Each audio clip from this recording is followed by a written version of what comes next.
ကိုအကောင်းဆုံးလုပ်တဲ့ဘဝမှာဒါပေမဲ့အဲ့ဒီကိုလှုပ်တလောက်ကိုအကျိုးကျေးဇူးပြန်မခံစားရဘူးဒါမှမဟုတ်လို့ရှိရင်ကိုလှုပ်တလောက်အရာမထင်ဘူးလို့ခံစားနေရလို့ရှိရင်ဟိုကကိုယ့်ရဲ့အိမ်မှာဒီအချက်လေးတစ်ချက်ကိုစစ်ဆေးကြည့်ဖို့လိုအပ်ပါတယ်အဲ့ဒါကဘာလဲဆိုရင်ကိုယ့်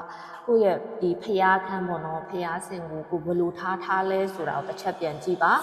များတော့အပြင်တော့ဖျားစင်ဖျားခန်းကိုထားတဲ့အခါကျရင်လူတွေကဖျားရှိခိုးခံနေဖျားဝတ်ပြုခံနေမှာဖျားမီးကိုဖွင့်တာမျိုးတွေရှိပါတယ်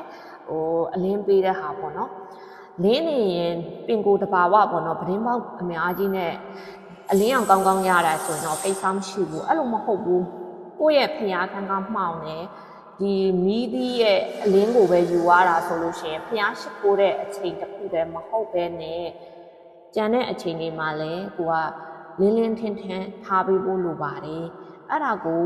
ကတတိထားပြီးတော့ကြည့်လိုက်တော့ကိုဖျားခန်းတာမမဟုတ်ဖျားစင်ကအဲ့လိုဖြစ်နေတယ်ဆိုလို့ရှိရင်အဲ့ဒါကိုပြင်ပေးပါအဲ့ဒါပြင်ပေးဖို့လိုပါတယ်အရင်တော့ဆရာမတစ်ခေါက်ပြောဖို့ပါတယ်အဲ့ဒီကိစ္စနဲ့ပတ်သက်ပြီးတော့ဒါပေမဲ့မသိလိုက်တဲ့သူတွေမေ့သွားတဲ့သူတွေရှိမှဆိုလို့ဒါဆရာမထပ်ပြီးတော့မျှဝေပေးတာပါအဲ့တော့ဒီဖျားခန်းအတွက်ဖျားမီးကိုတော့မနှံ့မျောပါနဲ့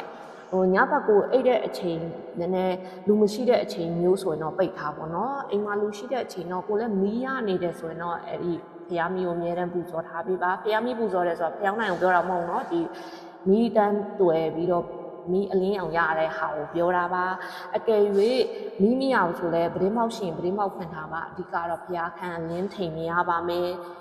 ဒါအလင်းသက်လူတယ်ပေါ့အဲ့ဒါလေးညှဝေပေးတာပါအားလုံးစင်ပြေကြပါစေချမ်းသာကြပါစေနော်